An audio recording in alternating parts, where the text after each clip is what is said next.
आइए शुरुआत हेडलाइन से करते हैं। नगर निगम अध्यक्ष पद को हासिल करने के लिए बीजेपी और कांग्रेस के पार्षदों ने सिद्धांतों को रखा ताक पर। कांग्रेस के पार्षदों ने अपनी ही पार्टी से की बगावत, तो बीजेपी के पार्षदों ने बागी कांग्रेस उम्मीदवार को दिया समर्थन। देश की कई नामी टीमें खेलेंगी। शहर में चल रही अखिल भारतीय फुटबॉल स्पर्धा में दर्शकों की कमी के चलते आयोजक मायूस। कृषि विज्ञान में क्यून की बेटी ने जीता गोल्ड मेडल। गुलाब की नई किस्मों पर कर रही है रिसर्च। रानी दुर्गावती के छात्रों की जेब पर डाका, छठवें वेतनमान का खजाना भरने 2 गुनी हुई फीस। ग्वालियर वासियों को नए साल पर मिली नई सौगात। बरसों से लंबित रोपवे निर्माण को मिली एएसआई की हरी झंडी। तो रोज की तरह सिटी 9 में सभी 5 बड़े शहरों के संवाददाता अगले 1 घंटे तक हमारे साथ रहेंगे। भोपाल से हमारे साथ जुड़ रहे हैं विजय मांडगे, रायपुर से हमारे संवाददाता प्रवीण सिंह हमारे साथ हैं, इंदौर से हमारे ब्यूरो चीफ प्रकाश हिंदुस्तानी हमसे बात करेंगे, जबलपुर से हमारे संवाददाता कार्तिक अग्निहोत्री हमारे साथ जुड़ चुके हैं और ग्वालियर से हमें जानकारी देंगे हमारे संवाददाता जावेद खान। भोपाल से करते हैं शुरुआत। भोपाल नगर निगम के अध्यक्ष पद को हासिल करने के लिए बीजेपी और कांग्रेस दोनों दलों को करारा झटका लगा।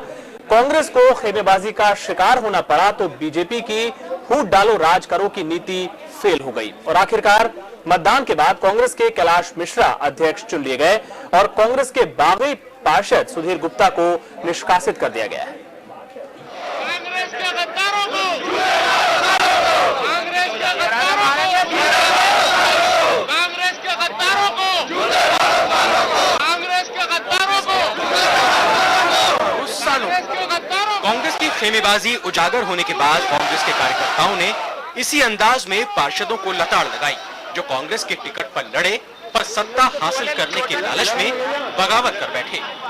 निगम में अध्यक्ष पद के लिए कांग्रेस से 2 और बीजेपी से 1 प्रत्याशी ने नामांकन भर दिया। बाद में बीजेपी ने नाम वापस ले लिया। उम्मीद यही थी कि कांग्रेस की फूट का उसे फायदा मिलेगा, लेकिन कांग्रेस के 30 वोट से जीत गए और सुधीर गुप्ता को मुंह की खानी पड़ी, जो अब मानने को तैयार नहीं कि उन्होंने गद्दारी की है। 12 बजे तक कोई प्रत्याशी नहीं था और पार्टी के लोगों ने कहा मुझसे कि चुनाव में फॉर्म भरो। मैंने फॉर्म भरा और कांग्रेस के सभी पार्षदों ने मेरा सहयोग किया। जैसे ही फैसला आया, बागी पार्षद पिछले रास्ते से बाहर निकल गए। बीजेपी के चेहरे पर भी उदासी छा गई। हालांकि किसी पैंतरेबाजी से उसका इनकार है। नहीं, जोड़ तोड़ की कांग्रेस में ही होगी, हमारी जोड़ तोड़ी कराओ जी नहीं। हमारे पास जो 34-35 हमारे वोट थे, 28 के बाद जो हमारे 29-30 वोट थे वो हमें जहां डालना था हम लोग डालें। कैलाश मिश्रा खुद हैरान है कि कांग्रेस कमेटी के अधिकृत उम्मीदवार होने के बावजूद किसी और ने नामांकन कैसे भर दिया। कांग्रेस कमेटी की तरफ से सभी पार्षदों को बोला गया था कि ये नाम तय है और इसको सभी को मदद करना है। अध्यक्ष चुने जाने के बाद कांग्रेस के पर्यवेक्षक चौधरी राकेश सिंह के घर पार्टी की बैठक हुई, जिसमें सुरेश पचौरी शामिल हुए। बैठक में 3 निर्दलीय पार्षद भी थे जिन्होंने साथ दिया, लेकिन कांग्रेस के 5 बागी पार्षद नदारद रहे। पचौरी ने हालात संभालने के लिए बीजेपी की भी खूब खिंचाई की। एक समय अंग्रेजों के लिए तो हमने सुना था कि फूट डालो और राज करो, लेकिन भारतीय जनता पार्टी उनके पद चिन्हों पे चल रही है, ये बड़ी आश्चर्यजनक है। अध्यक्ष पद हासिल करने के लिए बीजेपी और कांग्रेस ने जिस तरह से जद्दोजहद की, उससे साफ है कि सत्ता हासिल करने के लिए राजनीतिक दल किसी भी हद तक जाने को तैयार हैं, भले ही उन्हें पार्टी के सिद्धांतों से समझौता क्यों न करना पड़े। विजय मांडगे, सहारा समय, भोपाल। और इस पूरे घटनाक्रम के बाद कांग्रेस पार्टी ने बागी पार्षद सुधीर गुप्ता को 6 साल के लिए पार्टी से निकाल दिया है। परिषद अध्यक्ष के निर्वाचन के लिए कांग्रेस पार्टी ने श्री कैलाश मिश्रा को अपना प्रत्याशी घोषित किया था, लेकिन दुर्भाग्यपूर्ण है कि हमारी पार्टी के वार्ड 10 के पार्षद श्री सुधीर गुप्ता भारतीय जनता पार्टी के बहकावे में आ गए और उन्होंने एक तरह से बगावत कर दी और कांग्रेस पार्टी के विरुद्ध वो खुद प्रत्याशी बन गए और भारतीय जनता पार्टी ने अपना प्रत्याशी नहीं खड़ा किया। इससे साफ है कि साठगांठ थी और सुधीर गुप्ता ने कांग्रेस पार्टी के साथ धोखा किया है और उन्होंने पार्टी विरोधी काम किया है। इसलिए आज कांग्रेस पार्टी ने उनको 6 साल के लिए प्राथमिक संस्था से निष्कासित कर दिया है। तो आइए इस खबर पर जरा बातचीत के लिए रुक करते हैं अपने भोपाल संवाददाता विजय मांडगे का। विजय जी, फिलहाल कांग्रेस और बीजेपी दोनों एक दूसरे को कोस रहे हैं, लेकिन दोनों ने ये साफ कर दिया कि उनके लिए ना विचारधारा महत्वपूर्ण है, ना पार्टी महत्वपूर्ण है, महत्वपूर्ण है सिर्फ और सिर्फ सत्ता।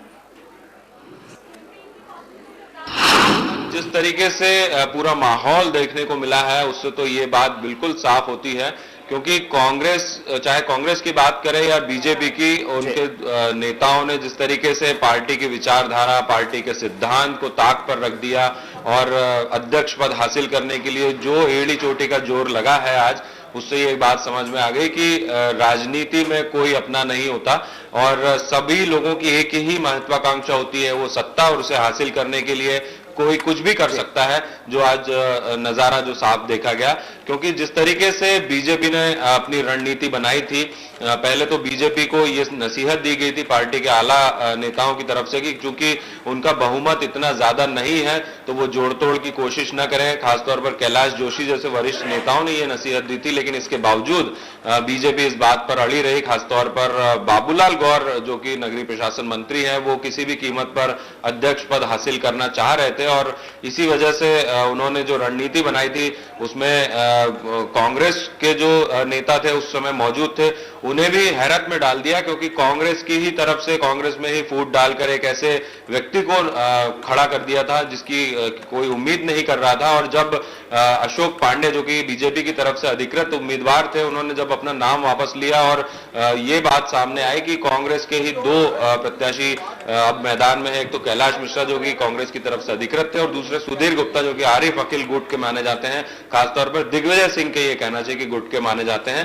तो तब जाकर ये पूरी रणनीति समझ में आई है बीजेपी की, किस तरीके से बीजेपी ने राजनीतिक पासे का इस्तेमाल किया है अध्यक्ष पद हासिल करने के लिए। लेकिन ये पासा पूरी तरीके से बढ़ गया, क्योंकि दो कांग्रेस के पार्षद, बीजेपी को उम्मीद थी कि 7 ऐसे पार्षद हैं जिनका बहुमत उन्हें, उनका समर्थन उन्हें मिलेगा, इस तरीके से वो 35 के आंकड़े तक पहुंच जाएंगे और उसके बाद केवल एक महापौर का जो वोट है वो बचेगा और महापौर का वोट जाहिर तौर पर बीजेपी के समर्थन में जाता, यानी कि सुधीर गुप्ता को जाता। लेकिन वो पासा उल्टा पड़ गया और दो कांग्रेस के ऐसे पार्षद थे जिन्होंने ऐन मौके पर जो है अपने कांग्रेस के अधिकृत प्रत्याशी को वोट दिया, जिसकी वजह से कैलाश मिश्रा को 37 वोट मिले और इस तरफ जो सुधीर गुप्ता थे उनको 33 ही वोट मिल पाए। तो ये पूरा जो रणनीति हुई है वो ऐन मौके पर पूरी कहानी बदल गई और बीजेपी को भी मुंह की खानी पड़ी और एक तरफ से कहना चाहिए कि कांग्रेस में जो गुटबाजी उभर कर सामने आई है उससे कांग्रेस को भी करारा झटका मिला है।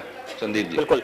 अब बीजेपी को ये पासा उल्टा पड़ गया, कांग्रेस के अध्यक्ष चुन लिए गए, लेकिन जो गुटबाजी का जो मुद्दा प्रदेश स्तर पर कांग्रेस के लिए हमेशा से चिंता का विषय रहा है, वो एक बार फिर से देखने को मिला और जाहिर है पार्टी के जो बड़े नेता हैं सुरेश पचौरी, उनके दिमाग में कहीं ना कहीं चिंता तो होगी इसको लेकर।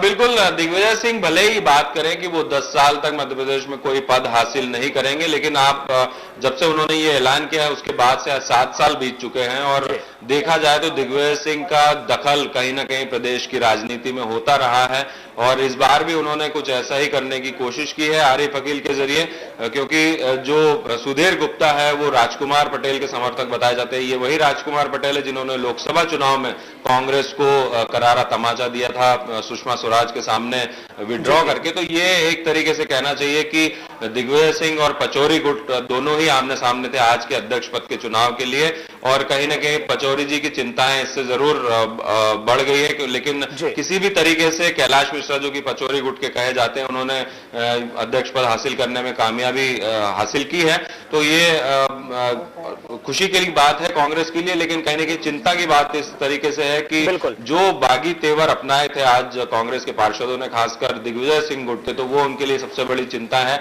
एक जो सुधीर गुप्ता है जिन्होंने अपना नामांकन दाखिल किया था उनको तो निष्कासित कर दिया और बाकी के जो 4 पार्षद हैं उनके लिए कांग्रेस ने पर्यवेक्षकों और जिला कांग्रेस कमेटी को यह जिम्मेदारी सौंप दी कि उनकी जो रिपोर्ट बनाकर उन्हें पेश की जाए ताकि आगे का फैसला लिया जा सके। आपका बहुत बहुत शुक्रिया विजय जी इस पूरी बातचीत के लिए। तो कांग्रेस को अध्यक्ष पद भले ही मिल गया, लेकिन सबसे बड़ी चिंता का विषय उसके लिए अभी भी गुटबाजी का ही बना हुआ है। आगे बढ़ते हैं। बड़े तालाब के सौंदर्यीकरण के लिए सरकार ने किया है बड़ा